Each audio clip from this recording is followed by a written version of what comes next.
ठीक है, तो इसको नोट में हमने क्या बोला,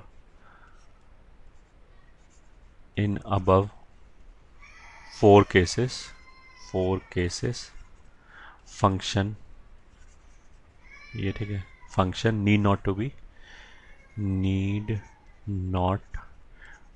टू बी कॉन्टिन्यूस एंड, ये ठीक है, एंड और डिफरेंशिएबल, ये ठीक है, या फिर केवल और लिखा रहने दें। फंक्शन अगर कॉन्टिन्यूस नहीं है तो भी चलेगा, डिफरेंशिएबल नहीं है तो भी चलेगा। ठीक है, इन अपर ऊपर वाले जो अभी हमने जो 4 केसेस बनाए, ठीक है, ये तो अब इंटरवल की बात होगी। अब अगर मैं एक पॉइंट की बात करूं, तो जैसे अगर मेरे को ये बोला ना कि एक पॉइंट है, मान लिया ग्राफ के ऊपर ये पॉइंट, और इस पॉइंट के ऊपर मैं बोल रहा हूँ कि वो इंक्रीजिंग है या डिक्रीजिंग है। अगर मैं ये बताना है कि इस पॉइंट के अराउंड फंक्शन इंक्रीजिंग है या डिक्रीजिंग है, या सॉरी इस पॉइंट पे फंक्शन इंक्रीजिंग है डिक्रीजिंग है, तो हम क्या करेंगे, इसके अराउंड हमने एक छोटा सा इंटरवल बनाया, ये ठीक है, और फिर ये देखा कि उस इंटरवल में फंक्शन इंक्रीजिंग है डिक्रीजिंग क्या है, तो जो भी उस इंटरवल में होगा वही हम इस पॉइंट पे बोल देंगे। ठीक है, मतलब एक पॉइंट मान लिया 3 दे रखा है, अगर मेरे को ये बताना है कि 3 पे इंक्रीजिंग है या डिक्रीजिंग है, तो 3 से हम थोड़ा सा पहले गए, थोड़ा सा बाद में गए, ये ठीक है, मतलब 3 में से एक बहुत छोटा सा नंबर मान लिया हमने एच घटा दिया, और 3 में एक बहुत छोटा सा नंबर एच जोड़ दिया, तो जो इंटरवल बना 3 माइनस एच से लेके 3 प्लस एच तक, इस इंटरवल के अंदर हमने देखा कि फंक्शन क्या है। अगर इस इंटरवल के अंदर फंक्शन स्ट्रिक्टली इंक्रीजिंग है, तो फिर 3 पे हम क्या बोलेंगे, फंक्शन स्ट्रिक्टली इंक्रीजिंग है। अभी जो इससे पहले जो हमने 4 पॉइंट लिखा है और इस पॉइंट में लिखा है, इनमें क्या अंतर है, इससे पहले जो हमने 4 पॉइंट लिखा है वहाँ उनमें हम इंटरवल के अंदर इंक्रीजिंग और डिक्रीजिंग की बात कर रहे हैं, और यहाँ पे हम एक पर्टिकुलर पॉइंट पे इंक्रीजिंग और डिक्रीजिंग की बात करें। उनमें इंटरवल पे बात कर रहे थे, अब पॉइंट पे बात करें, ये ठीक है, तो 5th पॉइंट लिखते हैं,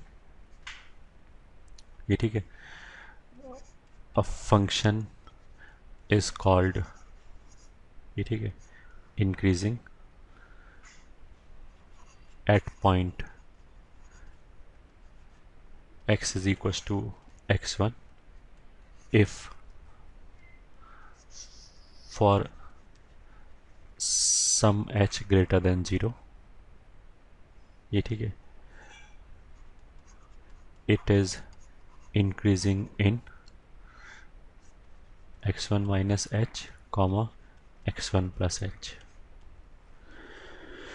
ये ठीक है, फॉर सम h का मतलब क्या है कि h का कोई एक पॉजिटिव वैल्यू मिल जाना चाहिए, वो चाहे कितना भी छोटा मिल जाए कितना भी बड़ा मिल जाए, ये ठीक है, मान एक बहुत छोटा सा वैल्यू मिल गया, तो उससे क्या होगा कि अगर ये x1 है तो ये मान लिया x1 माइनस एच हो गया, यहाँ पे मान लिया x1 प्लस एच हो गया, तो ये जो इंटरवल आया, अगर इस इंटरवल के अंदर फंक्शन इंक्रीज कर रहा है, मान लिया ऐसे करके इंक्रीज कर रहा है, मतलब कांस्टेंट भी हो सकता है, तो फिर इस पॉइंट पे भी हम क्या बोलेंगे, फंक्शन इंक्रीज कर रहा है।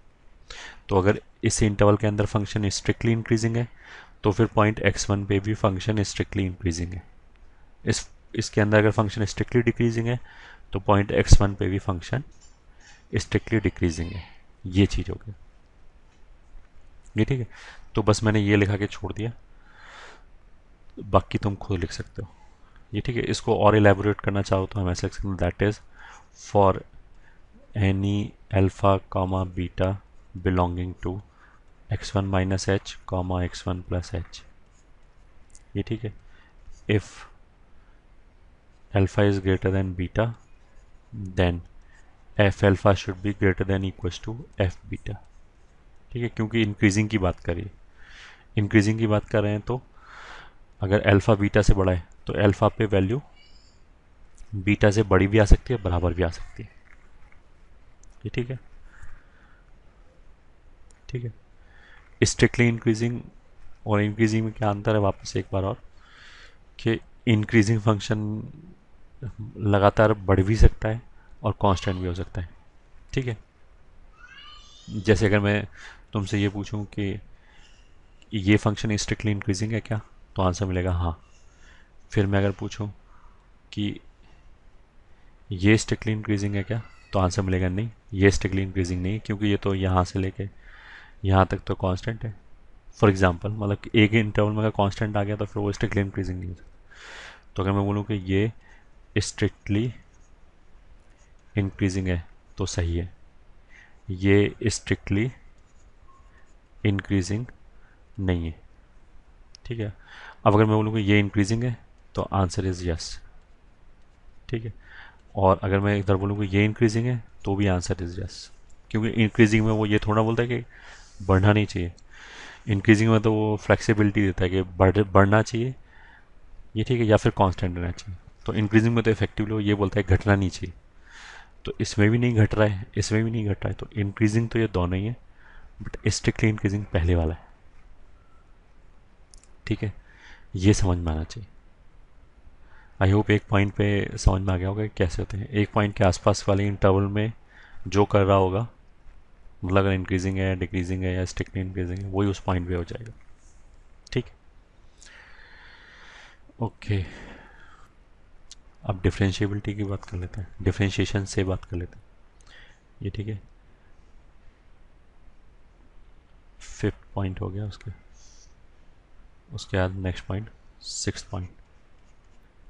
ठीक है, if function is differentiable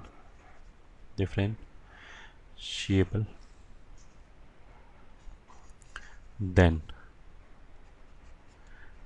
it will be, ये ठीक है, इंक्रीजिंग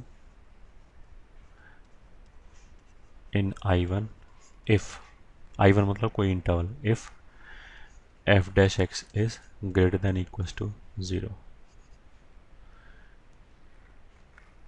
ये ठीक है, for all x belonging to I1।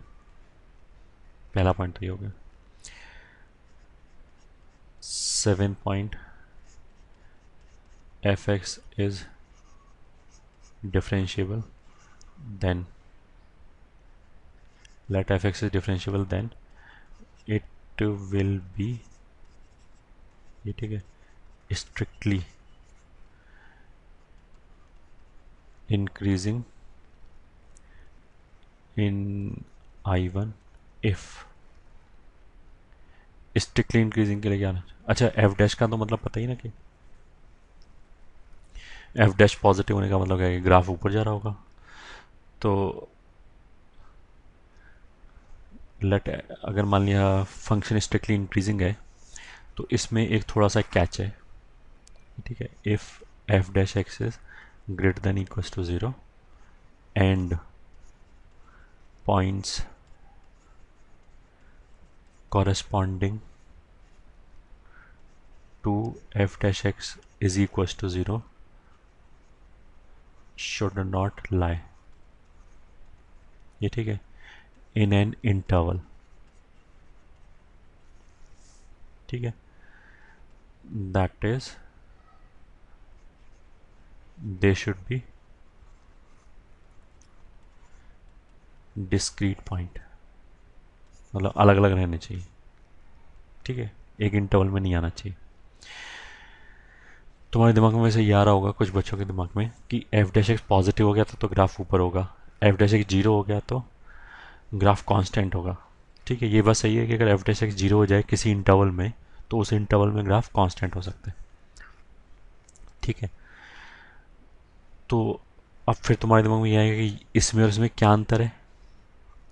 ऊपर तो उसने कोई कंडीशन नहीं लगाया, उसने बोला कि अगर F dash X greater than equals to 0 है तो इंक्रीजिंग होगा।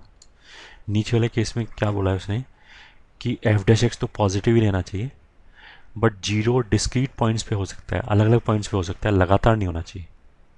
ठीक है, जैसे अगर मैं जो भी हमने ग्राफ खींचे तो उसी के हिसाब से बताऊं कि मान लिया, sorry let me draw straight line.